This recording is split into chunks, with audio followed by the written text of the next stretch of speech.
Good morning, students. Today we will study our new chapter climate and adaptation. Climate जलवायु and adaptation means अनुकूलन, यानी किसी भी environment के अंदर उसके जो temperature है, humidity है, वो उसका climate के अंतर्गत आती है और उस environment में रहने के लिए human beings and animals अपनी body में जो change करते हैं, चेंज जो अक्योर होती है वो एडेप्टेशन कहलाती हैं। इस चैप्टर में हम इन्हीं को स्टडी करेंगे। Then first we will talk about the weather. The condition of the day may change frequently even from hour to hour. दिन की जो कंडीशन है वो continue hour to hour change होती रहती है। जनरली आप देखते हैं कभी धूप तेज निकल रही है, कभी धूप कम हो रही है, कभी सडनली ठंड होने लग जाती है।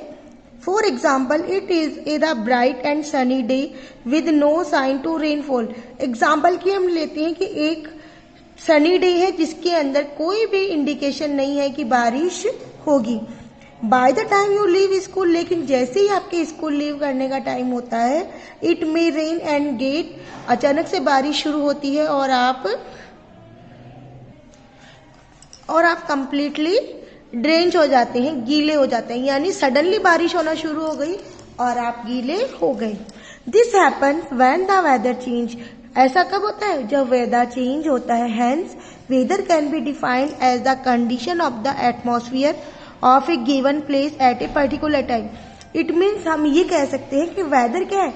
वेदर को हम डिफाइन कर सकते हैं कंडीशन, एटमॉस्फेयर की कंडीशन है जो एक पर्टिकुलर प्लेस के ऊपर पर्टिकुलर टाइम के अंदर इंडिकेट करती है। फॉर एग्जाम्पल आप देख रहे हैं कभी ये सनी होता है यानी सन कंप्लीट शाइन करता है, कभी ये पार्शली शाइन करता है, कभी ये क्लाउडी हो जाता है और सडनली ये क्लाउडी होने के बाद रेन स्टार्ट हो जाती है, थंडर स्टॉर्म आने लग जाते हैं। तो इस तरह का जो वेदर चेंज होता है ये वेदर के अंतर्गत आते हैं। जब वेदर होती है और सन राइज करने लग जाता है उस कंडीशन में हमें कई बार रेनबो भी शो होता है। तो ये कुछ वेदर कंडीशंस दी हुई है। The detail of the weather of a particular place from a weather report. एक प्लेस की पर्टिकुलर रिपोर्ट उस प्लेस की वेदर रिपोर्ट कहलाती है। A weather report tells you the maximum and minimum temperature during the day. एक weather report हमें उस particular place का तापमान बताती है कि मैक्सिमम टेम्परेचर और मिनिमम टेम्परेचर कितना है। ह्यूमिडिटी बताती है, rainfall, wind speed and cloud cover. These are the main elements of weather. और यही एलिमेंट होते हैं वेदर के। कौन कौन से होते हैं? होता है humidity, rainfall, wind speed and clouds. These are weather elements. When some weather condition remains for a long period of time is called as climate। और अगर कोई भी वेदर कंडीशन लंबे समय तक रुकती है उसे हम उसका क्लाइमेट कहते हैं। The change in weather affect the people and their life style. Weather में चेंज लोगों के लाइफ स्टाइल को इफेक्ट करती है। When the temperature is high, जब टेम्परेचर हाई होता है, इट इज हॉट तो गर्मी होती है। We wear cotton and light coloured clothes, तो हम उस कंडीशन में कॉटन के या लाइट कलर के क्लॉथ्स पहनते हैं। When there is a heavy rainfall, और जब हैवी रेनफॉल होता है, we carry umbrella and wear raincoat, और उस कंडीशन में हम अम्ब्रेला साथ लेते हैं, अम्ब्रेला का यूज करते हैं और रेनकोट पहनते हैं।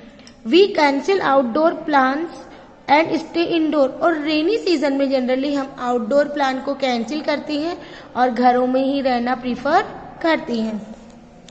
Climate also affect people, animals and plants. Climate व्यक्ति को, एनिमल्स को एंड प्लांट्स को भी इफेक्ट करता है। Some plant need to be sown right from the rainy season so that the rain provides water needed for irrigation at the correct time. कुछ plants जिनको properly grow होने के लिए a lot of amount of water चाहिए होता है, उनके लिए रेनी सीजन गुड होता है और वह प्रॉपरली ग्रो करते हैं। Animal like कैशमेरिस goat grow soft fur on their underbelly only the winter months to keep them warm। और जो कश्मीरी गोट होती है ये अपने बैली फैट के अंदर जनरली विंटर मंथ्स के अंदर सॉफ्ट फर ग्रो करती है ताकि वह उन्हें वार्मथ प्रोवाइड कर सके।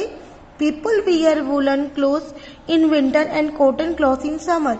व्यक्ति वुलन क्लॉथ पहनते हैं सर्दियों की सीजन में और गर्मियों के सीजन में कॉटन क्लॉथ पहनना पसंद करते हैं। Different weather element need to be monitored and recorded regularly to determine the climate of the particular place।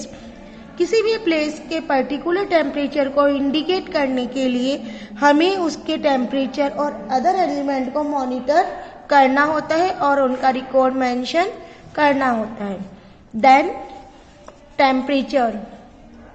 The temperature of a place depend on the amount of heat it receives from the sun. Temperature क्या होता है?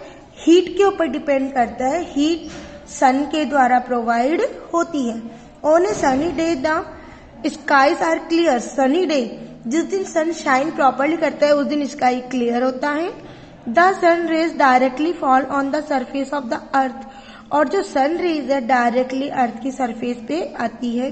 This cause the earth to get heated up more directly. और यही कारण होता है कि जो अर्थ है वो हीट डायरेक्टली गेट करती है और मोर वार्म हो जाती है। At night the weather is cooler than during the day.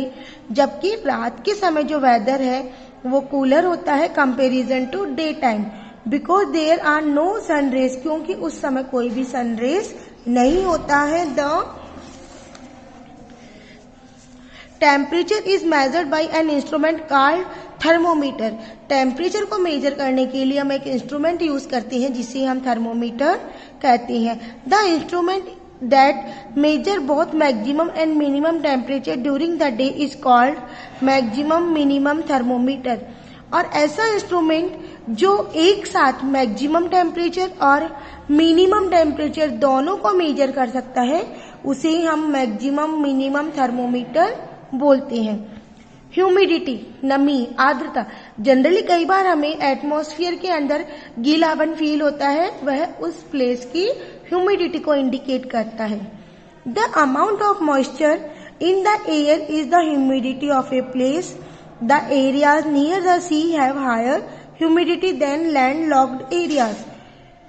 जो सी एरियाज होते हैं, इट मीन समुद्रों के किनारे बसे हुए एरियाज होते हैं, उन एरियाज में ह्यूमिडिटी हाई होती है comparison to other land areas में। Humidity is the higher on the rainy season. Generally humidity rainy day में हाईली होती है। Then on dry sunny day comparison to एक dry sunny day. Humidity is measured by an instrument called hygrometer. Humidity measure करने के लिए हम एक instrument use करते हैं, उसका नाम होता है hygrometer. High humidity on a weather report means more changes of rainfall. High humidity बताती है कि वेदर में बहुत से चेंज होते हैं और रेनफॉल की कंडीशन में चेंज बताती है। Precipitation is measured by an instrument called the rain gauge. Precipitation it means उस प्लेस की जो रेनफॉल है उसको हम मेजर करने के लिए हम एक इंस्ट्रूमेंट यूज करते हैं जिसे रेन गॉज कहते हैं। Mawsynram in Meghalaya has recorded the highest rainfall in the world. और जो ये मावासाराम है वहां पे मेघालय के मावासाराम में हाईएस्ट रेनफॉल मेजर की जाती है। People who study these weather elements are called meteorologists। ऐसे व्यक्ति जो वेदर और उनकी एलिमेंट को स्टडी करते हैं उन्हें हम मेट्रोलॉजिस्ट कहते हैं। The prediction of weather by studying the weather element is called weather forecast. और जो वेदर के बारे में स्टडी की जाती है और उनकी जो इंफॉर्मेशन दी जाती है उसे हम वेदर फोरकास्ट कहते हैं। Then factor that affect the climate we will study in our next class. I hope you have understand this topic.